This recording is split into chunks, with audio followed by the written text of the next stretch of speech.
में वो जो मैथ का प्रोसेस होता है एल्जेब्रा, उसमें फार्मूला होता है, यानी एक उसूल बता दिया जाता है, सारा मैथ उसी पर हो जाता है। जैसे a plus B whole square A square plus 2b plus B square एक फार्मूला होता है। तो मैंने आपको पहला उसूल बताया कि जिस मजहब में अपने खुदा के साथ उसका रिलेशन अच्छा होता है वो मजहब अच्छा होता है। अब हिंदू धर्म को मैंने देख लिया कि अगर कोई आदमी अपने दुर्गा माँ से ताल्लुक कायम करना चाहे तो उनको पूरा 11 महीना इंतजार करना पड़ेगा। वो एक मखसूस टाइम है, 4-5 दिन साल का होता है। उसी वक्त पंडाल की जाती है, प्रतिमा को लाया जाता है, सारे हिंदू भाई जाकर वहां पूजा देते हैं, अपने माँ से जो करते हैं। लेकिन सारा मजहब को देख लो, ईसाई भी हफ्ता में एक दिन इतवार के दिन अपना गिरजा में जाते हैं, अपने खुदा से मुलाकात करते हैं। लेकिन मेरा मुस्तफा का क्या दयन देखो, उनका रहम करम देखो कि क्या धर्म लाया है कि जहां हमारे दिगर मजहब के भाई को अपने खुदाओं से, अपने देव देवी से मुलाकात करने के लिए 1 साल का इंतजार करना पड़ता है। लेकिन मेरा मुस्तफा ने वो धर्म लाया कि मुसलमानों, तुम्हें अपने रब से मुलाकात के लिए 1 साल का इंतजार नहीं करना पड़ेगा, हफ्ता भर का इंतजार नहीं करना पड़ेगा, महीना भर का इंतजार नहीं करना पड़ेगा। हम रब्बुल इज्जत अपने मुसलमान बंदे को एक नहीं, दिन में 5 बार अपने मुअज्जिन के जरिए मस्जिद में ऐलान करके दावत देकर उसको मस्जिद में बुलाते हैं। बोलिए सुभान अल्लाह। एक दिन में 5 बार। अच्छा बताओ, दिन में हम कितना रकात नमाज पढ़ते हैं? जल्दी जल्दी बता दो, टोटल नमाज को गिनिएगा तो 48 रकातें हो गई, 48 रकात। कितने रकात? 48। हर रकात में कितना सजदा करते हैं? 2 सजदा करते हैं। तो 48 रकात में टोटल कितना सजदा होगा बताओ? 96। तो मेरा रब कहता है कि देखो मुसलमानों, मेरे बंदे, तुम्हें खुश होना चाहिए। जहां हिंदू मजहब में, दीगर मजहब में अपने खुदा से, अपने देव देवी से, अपने बाबाओं से मुलाकात करने के लिए उनको 1 साल का इंतजार करना पड़ता है। किसी मजहब में 1 महीना का इंतजार करना पड़ता है, किसी मजहब में हफ्ता भर का इंतजार करना पड़ता है। लेकिन मुसलमानों, तुम खुश हो जाओ, हमारे रब्बे कायनात से मुलाकात के लिए आपको 1 हफ्ता का इंतजार नहीं करना पड़ेगा, 1 महीना का इंतजार नहीं करना पड़ेगा, 1 साल का इंतजार नहीं करना पड़ेगा। हर दिन में मेरा खुदा तुम्हें मस्जिद में 5 टाइम बुलाकर 48 रकात नमाज पढ़वाता है। हर रकात में 2-2 सजदा होता है और इंसान सबसे ज्यादा अल्लाह का करीब उस वक्त होता है। हदीस में आता है, व अक़रबु मा यकूनुल अब्दु मिन रब्बिही व हुवा साजिदुन फक्सिरु दुआ औ कमा क़ाल अलैहि सलातु व सलाम। बंदा अपने रब का, अपने अल्लाह का, अपने खुदा का करीब उस वक्त होता है जब सजदा में होता है। तो दिन में अल्लाह ताला तुम्हें 96 मर्तबा अपनी मोहब्बत अता करता है, अपने सामने सजदा झुकाकर तुमसे ताल्लुक और रिश्ता कायम करना चाहता है। लेकिन ये बदकिस्मत मुसलमान की कि बताओ, 96 मर्तबा आपको मिलने का मौका दिया है, लेकिन फिर भी अगर दोस्ती ना हो तो हमारी बदकिस्मत। अरे बात समझ में आ रही कि नहीं आ रही? अच्छा बताओ, एक दोस्त से आपकी मुलाकात साल में 1 मर्तबा होती है, लेकिन एक दोस्त है जो रोजाना मिलते रहते हैं, तो जाहिर सी बात है जिससे रोजाना मिलेंगे उसी से ताल्लुक अच्छा होगा कि नहीं होगा? अच्छा होगा। तो जहां 1 साल में मिलता है, मेरा रब 96 मर्तबा तुम्हारा करीब आता है, लेकिन बदकिस्मती है कि अब भी अपने रब से दोस्ती नहीं है। बात समझ में आ रही? मोहतरम बुजुर्गों, दोस्तों, अब इस्लाम की 2 खुसूसियत मैंने बताई। एक इब्तिदाई सलाम का नज़्म, दूसरी खुसूसियत कि अपने रब से इतनी ताल्लुकात, मोहब्बत कैसे पैदा हो। नंबर 3, इसको थोड़ा इंपॉर्टेंट से समझो। मुसलमान आज इससे बहुत पीछे हैं। अच्छा, आपके गांव में कुछ पढ़े लिखे आदमी होंगे कि नहीं होंगे? अरे हैं कि नहीं है?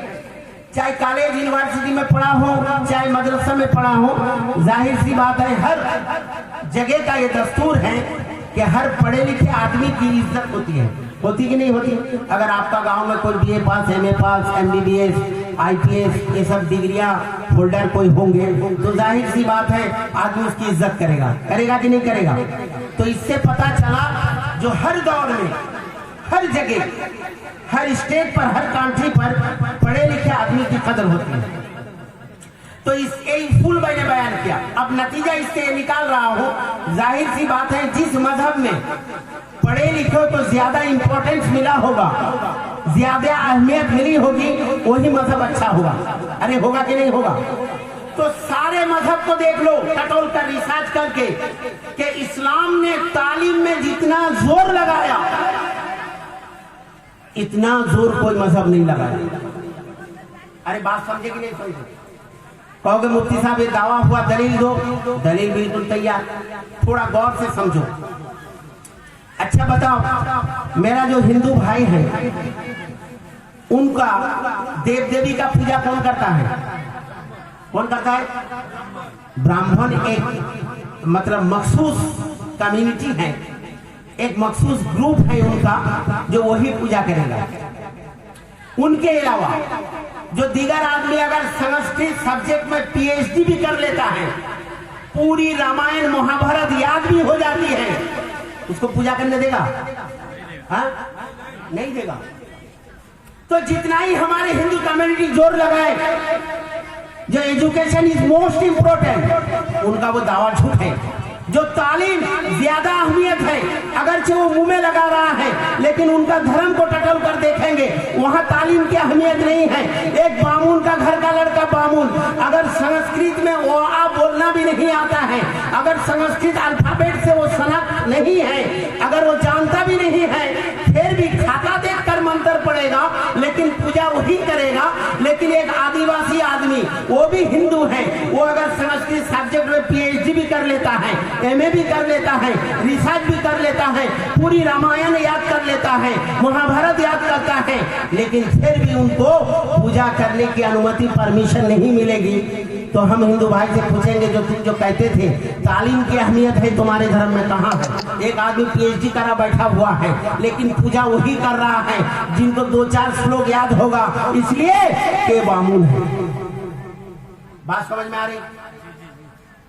लेकिन हमारा धर्म देखो, मुस्तफा ने क्या धर्म लाया है कि हमारे धर्म में शेख सैयद मुगल पठान, इसका तो एतबार है ही नहीं, कुछ नहीं है। लेकिन यहाँ चाहे कितना ही गरीब हो, गांव का कितना ही गरीब बच्चा हो, चाहे मल्लिक परिवार से हो, समझाने के लिए बता रहा हूँ, चाहे अंसारी बरादरी का हो, लेकिन उसके मुकाबले में गांव का चौधरी खड़ा हो, कितना ही आदमी खड़ा हो, नमाज वही पढ़ाएगा जिनको कुरान पढ़ना आता है। हम वहाँ बरादरी नहीं देखते हैं, हम अल्लाह की इबादत का ठेकेदारी किसी संप्रदाय को नहीं दिए हैं, किसी एक तबके को नहीं दिए हैं कि बामुन ही पूजा करेगा, चाहे इल्म से ना आशना हो, इल्म नहीं जानता हो। इस्लाम तालीम को इस बात को प्रूव करके इस्लाम में साबित करना चाहता है, जो इस्लाम धर्म में सबसे ज्यादा तालीम को अहमियत है। जो कुरान पढ़ना जानता है, चाहे आपको गरीब हो, जो कुरान पढ़ना जानता है, जो आलिम है, आलिम भी सुनना है, उसी को नमाज पढ़ाने का हक मिलेगा, उसको ज्यादा हक दिया जाएगा, वही नमाज पढ़ाएगा। मैं सही बता रहा हूँ कि गलत बता रहा हूँ? अरे बोलो ना। इस्लाम धर्म इतना बेहतरीन है, इसलिए अल्लाह ताला ने सबसे पहला लफ्ज कुरान का, जो सबसे पहला लफ्ज क्या है? इक़रा बिस्मि रब्बिकल लज़ी खलक़ खलक़ल इंसान मिन अलक़ इक़रा व रब्बुकल अकरमुल लज़ी अल्लम बिल क़लम अल्लमल इंसान मा लम यअलम। अल्लाह ताला ने कुरान करीम की इब्तिदा की तो लफ्ज़ इक़रा से कि मुसलमानों पढ़ो, लेकिन आज मुसलमान पढ़ते नहीं, ना कॉलेज यूनिवर्सिटी में पढ़ते हैं, ना मदरसा में पढ़ते हैं, कहीं नहीं पढ़ते हैं, इसलिए आज मुसलमान इतना पीछे हैं। मोहतरम बुजुर्गों, दोस्तों, बड़े बड़े जलसा तो मुनाकिद कर लेते हैं, अपने बाप के इंतकाल पर इसाले सवाब के मौके पर 10-20 देख पका कर खिला देते हैं, लेकिन अपने बच्चे की तालीम की फिक्र नहीं करते हैं। अपने बच्चे को आप अगर अपने गांव में देख लीजिए, अगर ढूंढना पड़े कि आपके गांव में कितना एमए पास आदमी मिलेगा, आपके गांव में कितना लड़कियां पीएचडी की होगी, आपके गांव में कितना डॉक्टर मिल जाएगा, कितना इंजीनियर मिलेगा, कितना आईपीएस ऑफिसर मिलेगा, लेकिन एक भी नहीं। क्यों? मुसलमान पढ़ाते क्यों नहीं है? जिस धर्म की इब्तिदा तालीम से है, आज मुसलमान तालीम से क्यों पीछे हैं? मुसलमान ना अपने बच्चे को कॉलेज यूनिवर्सिटी में पढ़ाएंगे, ना अपने बच्चे को मदरसा में पढ़ाएंगे। वो कहता है ना, गड्ढे का गुल ना निकले ना पहुंचने, ना इधर का ना उधर। محترم بزرگوں دوستوں، اور ایک بات کہہ کے میں بات آگے بڑھاتا ہوں، اسلام دھرم کی سب سے زیادہ جو خصوصیت ہے، آپ بتائیے آپ کے گاؤں میں کوئی آدمی ہے جو فضول خرچی کرتا ہے، یعنی حد سے زیادہ خرچ کرتا ہے، جو کام 100 روپیہ سے چل جاتا ہے اسی کام میں وہ 1000 روپیہ خرچ کرتا ہے، آپ اس کو اچھا آدمی کہیں گے؟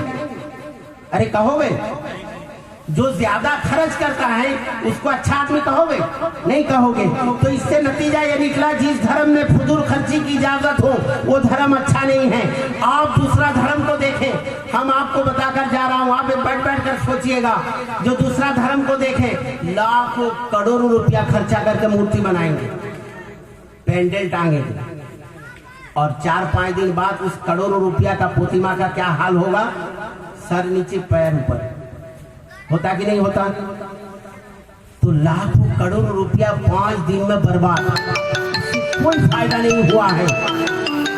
ہم بات جلدی بتا رہا ہوں، لیکن اسلام دھرم دیکھو، اتنا پاک پوتر دھرم دیکھو، very purified and scientific religion is Islam, ایک دم بالکل سائنٹیفک ہے۔